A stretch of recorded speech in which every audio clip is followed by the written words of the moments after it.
नमस्कार। आप देख रहे हैं राजीव टाइम्स। मैं हूं आपके साथ ऋतु साहू। आज हमारे साथ जुड़ गई हैं भोपाल गैस पीड़िताओं का, जिन्होंने 28 साल सेवा की। वहां पर लोगों को किस किस स्वास्थ्य समस्याओं से जूझना पड़ रहा है, ये डॉक्टर वो हैं जिन्होंने 28 साल से वहां की एक एक समस्याओं को लाइव देखा है और उनका उपचार किया है। रचना छिंगड़ा जी, जिन्होंने अपना आधा जीवन पूरा का पूरा समर्पित कर दिया है। आइए उनसे बात करते हैं। बहुत बहुत स्वागत है मैम आपका राजीव टाइम्स में। मैम, मैं जानना चाहूंगी जो गैस त्रासदी को लेकर का जो कचरा जो है इंदौर के पास पीथमपुर में जो डिस्पोज करने के लिए लाया गया है, डंप करने के लिए लाया गया है, ये क्या सही है? क्योंकि वहां पर जो कचरा था 40 साल से था और 40 साल से रहवासी वहां रह भी रहे थे। तो क्या ये उचित निर्णय है सरकार का? देखिए, इसमें दो तीन पहलू हैं। ये जो कचरा लाया गया है 337 मीट्रिक टन, ये पूरे कचरे का सिर्फ 1% है। ठीक है। अभी 11 लाख टन अभी दबा हुआ है कारखाने के अंदर 21 जगहों पर, और कारखाने के बाहर जिनको सोलर इवेपोरेशन पॉन्ड्स बोलते हैं, जहां यूनियन कार्बाइड अपना टॉक्सिक वेस्ट डंप करती थी जब वो ऑपरेशन चलाती थी अपना कारखाना 77 से 84 के बीच में। और ये जो कचरा है वो तो 2005 में अलग अलग गोडाउन से संग्रहित किया गया और एक गोडाउन में डाल दिया गया।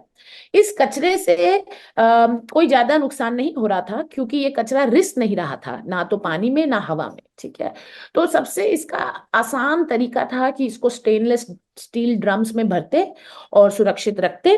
और यूनियन कार्बाइड और डाउ केमिकल को बोलते कि भाई आप इसको अपने देश लो जाओ, ये आपका कचरा है। क्योंकि हमारे देश में भी सिद्धांत है कि जो प्रदूषण करे वो हर्जाना भरे, पोल्यूटर पेस प्रिंसिपल बोलते हैं उसको। जी। अब जो इन्होंने एक मीडिया स्टिंट करके 12 कंटेनर्स में लेके गए हैं इस कचरे को, एक तरफ हमारे मुख्यमंत्री बोल रहे हैं कि इसकी टॉक्सिसिटी खत्म हो गई है।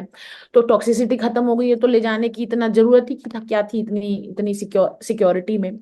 दूसरा, इसका जो सबसे अहम पहलू है कि अभी इसको जलाने से ज्यादा नुकसान होगा और इसको गाड़ने से तो और भी ज्यादा नुकसान होगा। प्रॉब्लम यहाँ है। ठीक है। अभी आप किसी भी विकसित देश में देखेंगे तो हैजर्डस वेस्ट को जलाया नहीं जाता है। अभी तो आपको पता होगा, हमें तो मुझे इतना पता है कि भोपाल में अलाव जलाना मना है। क्यों मना है? क्योंकि अलाव से पोल्यूशन हो रहा है, राइट? पोल्यूशन होता बर्निंग है। ऑफ पोल्यूशन हो रहा है, राइट? और आप यहाँ पर एक्सट्रीमली हैजर्डस वेस्ट में जिसमें ऑर्गेनोक्लोरीन्स हैं, उसको जलाओगे, और एक दिन नहीं जलाओगे आप उसको, 3 महीने से 6 महीने तक जलाओगे। जब इसके ट्रायल रन्स हुए थे 2010 से 2012 में, तो वो 5 बार वो ट्रायल रन्स फेल हुए थे। ठीक है। और जब फेल हुए थे ना, तो इसमें भारी मात्रा में डायोक्सिन और फ्यूरॉन्स नाम के केमिकल्स निकले थे जो कैंसर पैदा करते हैं। एक बार भी हमारे प्रदूषण नियंत्रण बोर्ड के अधिकारियों ने क्या बताया पीथमपुर के लोगों को कि हमने आपको इन कैंसर कॉजिंग रिसाइनों से एक्सपोज किया है? हम कैसे भरोसा कर लें इन इन इन इन इन पोल्यूशन कंट्रोल बोर्ड के लोगों को? प्रॉब्लम यह है कि इसको जलाएंगे, 300 मीट्रिक टन को जला के 900 मीट्रिक टन करेंगे, 3 गुना हो जाएगा वो। क्योंकि आप इसको अकेले नहीं जला सकते, आपको इसको किसी फ्यूल के साथ जलाना है। उस 900 मीट्रिक टन को आप वहीं गाड़ दोगे। ठीक है। उसी लैंडफिल में गाड़ दोगे जो आज लीक कर रही है, क्योंकि अगर लीक नहीं कर रही होती वो लैंडफिल, तो उसके आसपास के गांव का पानी प्रदूषित नहीं होता, उसके आसपास के पानी का TDS 1100 1200 नहीं होता। ठीक है। और दूसरे पहलू में अगर आप देखें तो हमारे जो प्रदूषण नियंत्रण बोर्ड है, उनको कभी पोल्यूशन नहीं मिलता है, उनको कभी इन पानी के उस नमूनों में वही नहीं मिलता है। और कोई भी इंडिपेंडेंटली कराता है तो उसको मिलता है। गांव के लोग बोलते हैं हमारी दाल नहीं पकती, हमारी चाय नहीं पकती, ये सब तमाम बातें। तो ये पूरा पूरा किया जा रहा है, ये जो इतना बड़ा मीडिया गेम बनाकर ये किया जा रहा है और बोला जा रहा है कि कोर्ट के आदेश पर हो रहा है। कोर्ट का आदेश 2015 का है। ठीक है। अगर सही में इच्छा शक्ति थी ना इनकी 2015 से ही, तो ये स्टेनलेस स्टील में पैक करते, और जो कंपनियां अपनी जिम्मेदारी से भाग रही हैं उनको बोलते अपने देश ले जाओ, नहीं लेके जाओगे तो हम आपको अपने देश में और धंधा नहीं करने देंगे, और दो दो दिन में वो ले जाते। पर ये हमारे लिए थोड़ी हो रहा है। हमारा जन स्वास्थ्य और पीथमपुर के लोगों का जन स्वास्थ्य थोड़ी है यहाँ पर। यहाँ पर तो ये देखा जा रहा है कि कंपनी को कैसे हम उसकी जिम्मेदारी से बचा सकें। 126 करोड़ खर्च कर रहे हैं, टैक्स पेयर्स का पैसा है। तो क्या मिसाल बनती है इस सब से कि भैया पहले लगाओ कारखाना, मारो, फिर कचरा निकले उससे लोगों को घायल करो, अब उसकी निष्पाद, और किसी में भी मुआवजा मत दो, किसी की भी सफाई नहीं करो, और जब कचरे निष्पादन की बात आएगी तो सरकार आ जाएगी आपकी प्रोटेक्शन के लिए, और एक और नए समुदाय को उस जहर के गिरफ्त में आना पड़ेगा। तो ये इसलिए प्रॉब्लमैटिक है कि जलाने से और गाड़ने से ये आज नहीं तो 4 साल बाद फैलेगा। इसीलिए हम बोल रहे हैं कि पीथमपुर में स्लो मोशन भोपाल बनाया जा रहा है। मैडम, जो आपने अभी बात कही कि ये जिसका कचरा था उसको ले जाना चाहिए था, उसके तो उसका तो कुछ रोल ही नहीं है इसमें। फिलहाल इसका जो रोल आ रहा है पूरा जनता को दिया गया है कि भाई भोपाल से कचरा पीथमपुर ला दिया, अभी जो हुआ भोपाल में अब वो पीथमपुर वाले झेले। जिसकी कंपनी थी उस कंपनी के ओनर का पता नहीं, उस पर एफआईआर होनी थी, कायदे से इस चीज की तो सजाए मौत होनी थी, फांसी होनी थी। बिल्कुल। जिसमें पता ही नहीं, पूरी कहानी मीडिया के पास भी जब बात आ रही है, इसमें कभी भी उसके जो ऑनर है उसका नाम निशान ही नहीं है, सरकार भी उसका नामो निशान नहीं ले रही है। सरकार तो लेना ही नहीं चाहती है। जी। कोर्ट में आपको पता है यूनियन कार्बाइड और डाव केमिकल दोनों हैं। ये जो जिस कोर्ट की बात कर रहे हैं ना उसमें भी है। और डाव केमिकल क्या कहता है कि हम तो एक अमेरिकन कंपनी है और हम भारत के अधिकार क्षेत्र में नहीं आते, और हमारी सरकार ये पिछले 14 साल से ये बकवास सुनती आ रही है, और उनको मार्केट शेयर उस कंपनी का इस देश में 3 से 23% हो गया, उसको हम क्यों धंधा करने दे रहे हैं इस देश में। वो हमारे देश के कानून नहीं मान रहा, वो हमारी देश की जनता को हाल बेहाल कर रहा है, उनको जहर के कहर में डाल रहा है, और हम उनको धंधे पे धंधा दिया जा रहा है।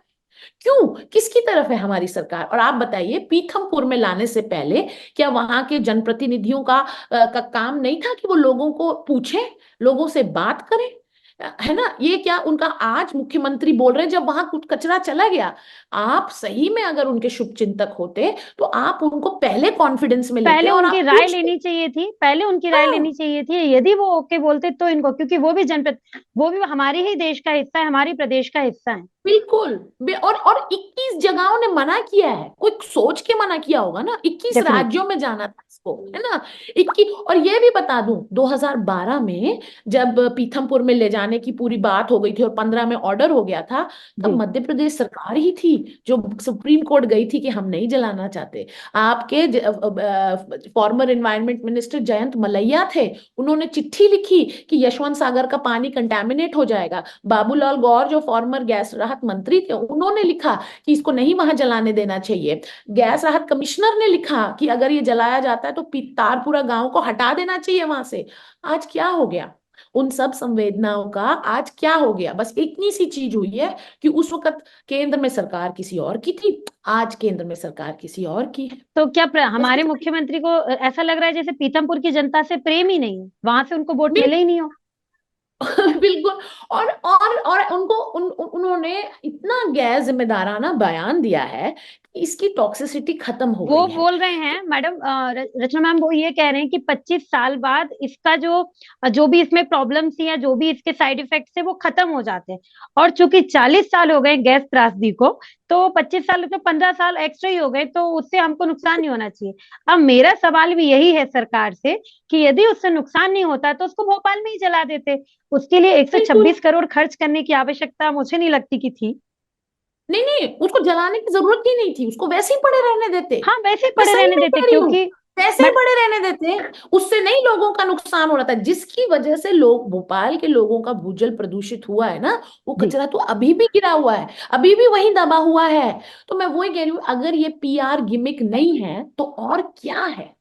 क्योंकि आप ना भोपाल के लोगों की मदद कर रहे हो और आप पीथमपुर को भी उसी गड्ढे में, इंदौर और पीथमपुर के लोगों को उसी गड्ढे में ढकेल रहे हो। मैम, आपने जैसे कहा कि 11 लाख टन अभी भी कचरा वहां पर है, अभी तो सिर्फ 337 ही टन आया है। 35। तो और हजारों टन, मतलब हजारों तो उसमें दब गया है, जो रिसाव था उसका, जो उसका लिक्विड फॉर्म था वो डंप हो गया है जमीन में। तो वहां की जो जमीन है, उस जमीन के नीचे जो पानी है वो भी कहीं ना कहीं दूषित हुआ है, जिससे लोगों को परेशानी हो रही है। सुप्रीम कोर्ट ने 42 बस्तियां जो यूनियन कार्बाइड के आसपास की हैं हम्म। वहां पर बोला है कि इनको साफ पानी देना पड़ेगा, क्योंकि उन सब का पानी इन ऐसे घातक रसायनों जिसमें मर्क्यूरी पाई जा रही है, जिसमें परसिस्टेंट ऑर्गेनिक पोल्यूटेंट्स पाए जा रहे हैं, ऑर्गेनोक्लोरीन्स पाई जा रही है। मैं आज की बात कर रही हूँ ना, 2018 में आखिरी स्टडी हुई थी, और जी। वो तो आज भी मौजूद है, और वो फैलता जा रहा है, बढ़ता जा रहा है ना, क्योंकि जब तक आप उसकी सफाई नहीं करोगे, उसको निकालोगे नहीं, वो अपने आप से तो हो नहीं जाएगा। और वो नए लोगों को अपनी गिरफ्त में हर साल वो आगे बढ़ता जाएगा, क्योंकि पानी तो नीचे बहता है जमीन के, है ना, तो वो ऐसे बढ़ता जा रहा है। तो इससे कोई भोपाल के लोगों का फायदा नहीं, इससे पीथमपुर के लोगों का नुकसान है। और फिर भी हम 126 करोड़ लगा रहे हैं और बोल रहे हैं कि हमने बोझ उठा दिया सीने से, भोपाल के सीने से 40 साल पुराना दाग हटा दिया, बोझ उठा दिया। अरे भाई, ये कोई तो सुनो, कोई तो समझो, कौन सा दाग हट गया? लोग अभी भी जहरीला टन कचरे के आसपास रह रहे हैं। मैडम, ये जो कचरा है, जब ये 40 साल पहले का ये जो एक भयावह दृश्य था, ये जो दिन था, 2 तारीख और 3 तारीख के दरमियान रात को ये हादसा हुआ, ये घटना घटी जिसने कई लोगों की जीवन को तबाह कर दिया, कई परिवार जो है खत्म कर दिए। उस समय कई छोटे बच्चे थे, कुछ बच्चे पेट में थे, जो जो जिन्होंने जन्म भी लिया, तो उनको भी कई बीमारियों का सामना करना पड़ा। या फिर जो लोग बहुत छोटे थे, 1 आध साल के थे, वो अब बड़े हो गए, उनकी एज करीबन अब 40 साल हुई होगी, उनके बच्चे हुए। तो क्या ये जो प्रॉब्लम है, ये उनके बच्चों में और उन लोगों में भी अभी भी पाई गई है, या कई समय बाद हमको पता चल रहा है? देखिए, दो अलग समस्याएं हैं। एक हम्म। जिसे हम भोपाल गैस हादसे के नाम से जानते हैं, उसकी जी। अपनी समस्या। इसका भोपाल गैस हादसे से कोई लेना देना नहीं है। क्योंकि मैं बताती हूँ क्यों। देखिए, भोपाल गैस हादसा अगर नहीं भी होता तो भी प्रदूषण होता। जिस तरह से कंपनी कटौती करके ये हादसा करी, गैस हादसा करी, है ना, जैसे रेफ्रिजरेशन बंद कर देना, कई महत्वपूर्ण इक्विपमेंट बंद कर देना, जिसकी वजह से ये हुआ, वैसे ही इनका था वेस्ट मैनेजमेंट सिस्टम, कि आपका जो अपशिष्ट निकलता है आप उसको कैसे हैंडल करोगे। ठीक है, तो उसमें उन्होंने ये बनाया कि हम 2-3 तालाब बना देंगे बाहर, कारखाने के बाहर, और वहां पे सब डाला करेंगे, एक पन्नी लगा देंगे, और कारखाने के अंदर 21 जगह पे डालेंगे। तो जब पन्नी कहीं भी लगती है तो वो आज नहीं कल फटती है। तो 1982 में ये पन्नी फट गई, और तब से वो जहरीला कचरा, तब वहां के ढोर मरने लगे। ये सब जो आज पीथमपुर में हुआ ना, हो रहा है, वो भोपाल में हो चुका है। अम, और तो वहां जब ढोर मरने लगे तो प्रदूषण नियंत्रण बोर्ड ने कंपनी को बोला, तुम्हारे पानी की वजह से ढोर मर रहे हैं, कुछ करो। लोगों को नहीं बताया, आसपास के लोगों को किसी को नहीं बताया कि इनके जहर की वजह से वो तो लोगों को समझ आ रहा था। हम्म। तो फिर 2 साल बाद हादसा हो गया, और ये लोग सब कुछ छोड़ के चले गए। बहुत लोगों को भूजल प्रदूषण के बारे में 1989 में पता लगा, 1990 में पता लगा। लोग जब यहाँ आकर रहने लगे, क्योंकि सबसे सस्ती जमीन यहाँ थी, जब गैस पीड़ित किराया नहीं दे पाते थे शहर में, क्योंकि वो इतना बीमार रहते थे कि काम नहीं कर सके, तो वो यहाँ आके जब जमीन जैसे भी करके, कुछ लोग तो इलीगल तरीके से भी रहे, कुछ लोगों ने खरीदा, तो इस बहुत हम्म। सस्ता था। तब पता लगा कि उनका तो भूजल भी प्रदूषित है। ठीक है, और वो भूजल 1990 से लेकर प्रदूषित है, फैलता जा रहा है। पहले 14 बस्तियों में फैला, फिर 18, फिर 22, फिर अब 42 हो गई हैं। और आखिरी आखिरी जांच 2018 में हुई, और इसमें ऐसे घातक रसायन हैं जो बच्चों के अंदर जन्मजात विकृतियां पैदा करते हैं। ठीक है, जो किडनी और लिवर को नुकसान पहुंचाते हैं। इसका जो इफेक्ट है वो जैसे गैस एमआईसी लगने से तो तुरंत इफेक्ट हुआ, एक्यूट इफेक्ट हुआ, लोग को ब्रेथलेसनेस हुई, आंखों में तकलीफ हुई, लोग उसी वक्त मर गए, और उसका लंबे समय तक। पर इसमें जो होता है ना, ये धीरे धीरे होता है, ये आपके शरीर में जब जहर जमते हैं तो उसका असर धीरे धीरे होता है। ठीक है, तो इसका भी असर धीरे धीरे हो रहा है। पर अब तो साफ है कि बहुत बच्चे हैं जिनको जन्मजात विकृति है, बहुत लोगों को समस्या है, चमड़ी की समस्या है, पेट की समस्या है। बहुत लड़कर हम साफ पानी लाए हैं नर्मदा से, बहुत लोग बहुत लंबी लड़ाई लड़े हैं इसके लिए।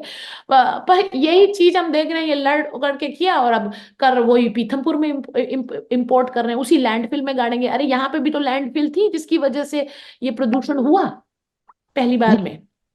रचना मैम, इसमें कितनी सच्चाई है कि वहां पर जब ये चीज हुई उसके बाद जो लोगों को प्रॉब्लम्स हुई, स्वास्थ्य की स्वास्थ्य संबंधी जो भी तकलीफें हुई, उसमें जो महिलाएं प्रेग्नेंट हुई, उसके बाद भी जो प्रेग्नेंट हुई या उस समय प्रेग्नेंट थी, उनके दूध में जो लैट था ज्यादा था, जिससे बच्चों को वो अपना दूध भी नहीं पिला पा रही थी। और ये परेशानी मुझे लगता है, जो रिपोर्ट मैंने पढ़ी उसके अकॉर्डिंग अभी भी ये प्रॉब्लम है कि अभी भी अगर वहां की बच्ची है उस समय की, या उसके माता पिता उस समय रहे हों और बाद में उनकी माँ प्रेग्नेंट होके जब बच्चे को जन्म दिया है, तो उस बच्ची को जिसको जन्म दिया है उसके मिल्क में भी प्रॉब्लम है। देखिए, जो महिलाएं इस क्षेत्र में रहती थी उनके ब्रेस्ट मिल्क की जांच कराएगी, उसमें बहुत महिलाओं के ब्रेस्ट मिल्क में मर्क्यूरी मिली है। ठीक है। तो मैं कह रही हूँ, ये ऐसा नहीं है कि तुरंत आप इससे मर जाओगे, पर तुरंत आप, एक माँ के लिए कितना बड़ा बात होगा ये जान के कि वो अपने बच्चे को अपने दूध से भी सही चीज नहीं पिला रही है, जहर इससे पिला रही है ज्यादा एक तरीके से। जहर पिला रही है। और हम्म। और ये क्यों करने की जरूरत है, मेरे समझ से बाहर की है ये बात। क्या भोपाल काफी नहीं था? किसी और जगह को भोपाल जैसा बनाना, ये कहाँ से, मतलब इसका मतलब है हमने कुछ भी नहीं सीखा है, हमने कुछ भी नहीं सीखा है भोपाल जैसे हादसे से।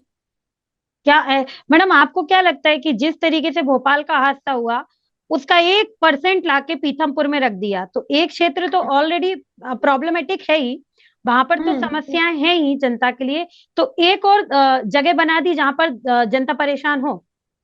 बिल्कुल।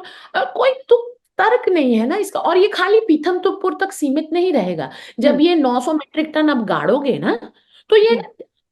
4 या 5 साल में, उससे भी पहले शायद यशवंत सागर में आ जाएगा। मतलब ये कोई एक जगह सीमित रहने वाला थोड़ी है। जब आप ये बोल रहे हो कि 10 मीट्रिक टन हमने जहां जलाया और गाड़ा, उसकी वजह से इतनी समस्या हुई, तो ये 337 900 मीट्रिक टन डालने में नहीं होगी समस्या? आप बताइए। मैडम, आप तो जब से लगभग आप 28 सालों से ज्यादा आप संभावना ट्रस्ट चलाती है, उसके बाद आप संभावना क्लिनिक चला रहे, और नहीं नहीं नहीं, सिर्फ। मैं संभावना नहीं चलाती हूँ, मैं गैस पीड़ित संगठन में काम करती हूँ, जी प्लीज। जी, वही तो हाँ क्षमा चाहूंगी, थोड़ा मिस्टेक हुई। हाँ प्लीज। तो जो हाँ। आपके पास मरीज आते हैं गैस से रिलेटेड, जिनको तकलीफ हुई, तो आपने सबसे ज्यादा समस्याएं क्या देखी हैं, मतलब सबसे ज्यादा लोगों में क्या समस्या है इस घटना के बाद? देखिए, अलग अलग है, जो गैस में है वो अलग है, और जिनको पानी प्रदूषित, जिसको हम भूजल प्रदूषण कह के जी। और या पानी पीड़ित बोलते हैं, उसमें अलग है। तो गैस में देखिए, आपको मिलेंगे कैंसर का बहुत हाई दर मिलेगा, किडनी में प्रॉब्लम्स मिलेंगी, बच्चों में जन्मजात विकृति मिलेंगी, उनकी जो इंजरीज हैं वो मल्टी सिस्टमिक है, मतलब अलग अलग अंगों पर असर हुआ है। ठीक है। जी। और जो प्रदूषित पानी का जिन्होंने, अब ऐसा बहुत है कि बहुत लोगों ने गैस भी खाई और प्रदूषित पानी भी पिया, तो उनकी इंजरीज और कंपाउंड हुई हैं। ठीक है। तो उनमें जैसे प्रदूषित पानी में आपको चमड़ी की बहुत मिलेंगी, पेट की बहुत प्रॉब्लम्स मिलेंगी, आपको मेंस्ट्रुअल साइकिल में इरेगुलरिटी मिलेगी बहुत सारी, आपको इनफर्टिलिटी के इश्यूज मिलेंगे बहुत सारे। ये और रिसर्च होने की जरूरत है इसमें। सरकार तो उनको मानती ही नहीं है कि उनको कुछ हुआ है, जिन जो जहरीला पानी पीते थे। एक बार साफ पानी दे दिया तो बोलते अब कुछ हमें करने की जरूरत नहीं है।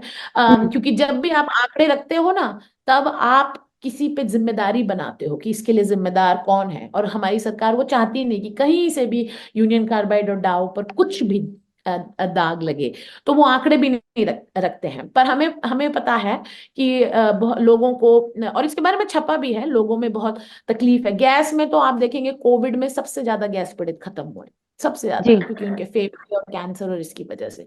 तो पानी प्रदूषण में अपनी अपनी समस्याएं हैं। जैसे कि मैंने बताया आपको, है ना, पेट का है, चमड़ी रोग है, अल्सर्स बहुत हो रहे हैं, किडनी स्टोन्स बहुत हो रहे हैं। तो ये सब, और बच्चों पे भी असर है। मतलब जनसंख्या कम होने की जगह बढ़ती जा रही है, क्योंकि जो जन्म ले रहे हैं, उन उन व्यक्ति से जो बच्चे जन्म ले रहे हैं, वो उस परेशानी से मतलब स्वास्थ्य समस्या से जूझ रहे हैं कहीं ना कहीं। बिल्कुल, अगर माँ बाप ने जहरीला पानी पिया है तो उसका असर तो बच्चे पे आएगा बच्चे ही, पे राइट। आएगा ही, और बिल्कुल अगर आएगा। कई क्षेत्र में तो माँ बाप अभी भी जहरीला पानी पी रहे हैं। ठीक है। और अगर वो बढ़ता ही जाएगा, तो वो तो रोज नए लोग इस जहर की गिरफ्त में आएंगे। तो मैडम, इसके लिए उपाय क्या है, मतलब सरकार को क्या करना चाहिए, या फिर वो जो पूरा एरिया है, जैसे कि हमने जब कोरोना के टाइम पे क्वारंटीन कर दिए थे कई एरिया, तो उसको इस तरीके से हमको क्वारंटीन कर देना चाहिए, वो एरिया में कोई रहे ही ना, उस एरिया से हम्म काफी दूर तक रहवासी रहे, मतलब उस जगह को रहवासियों के लिए बैन कर देना चाहिए, वहां पर लोग रहे ही ना, और सरकार को उनके लिए घर अलग से दे देना चाहिए, ऐसा कुछ करना चाहिए क्या? हाँ, पर ऐसा करें तो बहुत ही अच्छा। देखिए, तो देखिए उसकी सफाई भी तभी हो सकती है। सफाई हम्म। ऐसे थोड़ी हो सकती है। आप अभी पूरे उल्टा चल रहा है उनका। क्या है कि जो कचरा जमीन के ऊपर है उसको जी। सबसे पहले देखेंगे। जो जिस कचरे से सबसे ज्यादा नुकसान है, जो दबा है, उसको सबसे बाद में देखेंगे। और जब तक वो फैलता जाएगा। तो हम ये कहना है कि भैया इस कचरे को जो ऊपर है स्टेनलेस स्टील ड्रम में रखो, और डाओ और यूनियन कार्बाइड को बोलो ले जाए उसको। अगर वो 10 साल में भी लेके जाते हैं तो कोई नुकसान थोड़ी हो रहा है। वो तो हम्म। रखा है ना सही सही सही से। हम्म। और बाकी जो है उसका आपको पहले एक कॉम्प्रिहेंसिव, आखिरी जो रिपोर्ट हुई थी वो 2010 में हुई थी, एक कॉम्प्रिहेंसिव साइंटिफिक असेसमेंट करना होगा कि कितनी दूरी तक और कितनी गहराई तक कौन से रसायन हैं। क्योंकि यहाँ पे कुछ कुछ रसायन 250 फीट नीचे हैं, तो उनको आप कैसे साफ करोगे? है ना? उसका आपको ये तय करना है कि और ये प्रदूषण आगे ना बढ़े। उसके लिए आपको बैरियर्स बनाने बन सकते हैं। ये सब होता है, ये कोई नई चीज नहीं है। अब तकनीक इतनी है, और हम तो विश्व गुरु से तो कम नहीं है हम। तो हम्म। ये सब है हमारे पास कि हम ये कर सकते हैं। इस सब का पैसा लें जो कंपनी इसके लिए जिम्मेदार है। और नहीं अगर पर उसमें देर ना करें, अपने से लगाएं और कंपनी का गिरबान पकड़े और बोले हम तुम्हें नहीं करने देंगे तुम अगर इसके पैसे पैसे नहीं भरेंगे। तरीके सब हैं, बस इच्छा शक्ति होनी चाहिए हमारी हमारा देश राजनीतिक। अपराधियों को ही छोड़ देता है, इसलिए हमारा देश महान कहा जाता है। राजनीतिक इच्छा शक्ति नहीं है। और ये मैं आपको बता दूं, ये 40 साल के इतिहास में हमने दोनों पार्टियों को बराबर से देख लिया है। और जी। दोनों पार्टियों में ही नहीं है ये राजनीतिक इच्छा शक्ति। खास करके कंपनी के अपराधों के लिए जिम्मेदार लोगों और अधिकारियों को पकड़ने की, उनकी एक मिसाल बनाने की हमारे पास कोई इच्छा शक्ति नहीं है। 40 साल बाद 25,000 लोगों को मारने, 5 लाख लोगों को घायल करने, एक इंसान, एक कंपनी का अधिकारी एक दिन के लिए जेल नहीं गया है। तो कैसे रुकेंगे भोपाल जैसे हादसे? ये जो कंटेनर निकाले गए मैडम, वहां से 337 टन निकाला गया, जब उसको निकाला होगा तो उसके कुछ बैक्टीरिया हवा में उड़े होंगे, या कुछ उससे प्रॉब्लम हुई होगी, क्योंकि वहां नहीं से नहीं यहाँ नहीं, तक क्योंकि आना वो पैक, ना ऐसा नहीं। बड़े सिक्योर, उन्होंने एक चीज बिल्कुल अच्छी करी, उन्होंने बिल्कुल सिक्योर तरीके से निकाला है। नहीं नहीं नहीं नहीं नहीं हुआ जो नहीं हुआ, जो वो नहीं हुआ। वो नहीं। बहुत अच्छे से निकाला गया, सिक्योर तरीके से निकाला गया। और पूरा उसको एक मीडिया फ्रेंजी बना के निकाला गया। और किया उन्होंने, आई थिंक वो काम में उन्होंने नहीं कुछ वो नहीं किया। बस हमें पता नहीं अंदर हो क्या रहा था। क्योंकि इस तरह का बैन था कि किसी को पता नहीं था, ना स्थानीय लोगों को पता था कि क्या हो रहा है। वो कह रहे हैं 337 ले गए तो हम मान रहे हैं भैया। किसी एक मीडिया को भी नहीं जाने दिया कि आप ले गए हो या नहीं, हम जो मान रहे हैं। जानकारी पर वो हम लोगों को दे रहे हैं, हम लोग बस वही बता रहे हैं। बिल्कुल बिल्कुल। तो यही है। और क्या है और नहीं, मैं मानती हूँ उसमें तो उन्होंने सारी सुरक्षा वो करी करी है उसमें। लेकिन जब यहाँ पर आके डंप किया जाएगा, जब वो जलेगा, बताया जा रहा है 1200 डिग्री के उसमें जलाया जाएगा, लेकिन उसकी जो धुआं होगा, जो निकलेगा, उससे तो समस्याएं हो जाएंगी ना। बिल्कुल होंगी, बिल्कुल होंगी। एक दिन की और बात नहीं है, पीथमपुर के सब दिन बिल्कुल, जलना है। पीथमपुर के और बाद, अरे ये तो हटाने वाले थे तारपुरा गांव को जब यूनियन कार्बाइड का कचरा जलाना चाहते थे। अब क्या हो गया है? अब तो वो और पीथमपुर में पीतमपुर, लाके जला रहे हैं, तो उसके धुएं से पीथमपुर के लोग भी ग्रसित होंगे। और पीथमपुर के बाजू में है वही, इंदौर, इंदौर अरे तो यहाँ की इंदौर, जो है। इंदौर के लोग होंगे, इंदौर। और मैं बता रही हूँ 2015 का पीथमपुर और 2025 का पीथमपुर बहुत अलग होगा। बहुत अलग होगा। जैसे भोपाल ही अलग है 10 सालों में, जनसंख्या बड़ी होगी, अलग अलग चीजें हुई होंगी। कुछ तो देखना चाहिए भाई, कुछ तो आप असेसमेंट करोगे। मैडम, इसमें कितनी सच्चाई होगी कि जब ये जलेगा, ठीक है, 8 साल बाद, ऐसा अभी एक बयान आया सोशल मीडिया, चूंकि इस जमाने में बहुत एक्टिव है सोशल मीडिया पे, अभी मैं किसी का बयान देखी जिसमें ये बोला गया है कि यदि ये कचरा यहाँ जलता है तो इसका प्रदूषण इतना तेज होगा कि 8 साल बाद हर 8वें व्यक्ति को कैंसर होगा। ये कह पाना बहुत मुश्किल है किसी के लिए भी अभी। हम्म। पर दुष्प्रभाव होगा, लंबे समय तक होगा, और बहुत लोगों को होगा, और धीरे धीरे होगा। इस बात में कोई दो राय नहीं। मैम, इस पूरे वाक्य में आप आपकी राय क्या कहना चाहेंगी? हम तो यही कहना चाहेंगे कि भोपाल के लोगों ने झेला है और भोग रहे हैं। उनका तो किस्सा अभी भी खत्म नहीं हुआ। वो तो कभी नहीं चाहेंगे कि कोई और इसको झेले। हम सब चाहेंगे कि जो कंपनी इसके लिए जिम्मेदार है उससे ये सफाई कराई जाए, उसको बोला जाए, उसको जहां लेके जाना है वो लेके जाए। पर यहाँ से हमारे लोगों के बीच में अब और ये ना किया जाए। और आखिरी जो कचरा अभी भी दबा हुआ है, सरकार उसका तुरंत संज्ञान ले और उसकी सफाई कराए। बहुत बहुत स्वागत मैडम, आपने बहुत सारी जानकारी दी और सरकार के कुछ ऐसे पहलुओं को उजागर किया है जिससे लोग अभी भी अनजान हैं। क्योंकि सरकार बराबर ये कह रही है कि आप परेशान ना हो, आप पैनिक ना हो, इससे किसी भी प्रकार की कोई परेशानी नहीं होगी। अभी कुछ समय पहले सीएम मोहन यादव का बयान आया है कि लोग पैनिक ना हो, ये इसके कोई दुष्प्रभाव नहीं है, इससे कोई परेशानी नहीं होगी। हमने लोगों को देखते हुए, उनके स्वास्थ्य को देखते हुए ये कार्य किया है। मैं यही कहूंगी कि वो सही निकले, हम गलत निकले, ताकि लोगों की जान बचे। तो मैं यही कहूंगी। और आपका बहुत बहुत धन्यवाद जो आपने इतनी तमाम जानकारी हमारे दर्शकों की दी। बहुत बहुत धन्यवाद मैडम। Thank you. धन्यवाद, धन्यवाद, थैंक यू।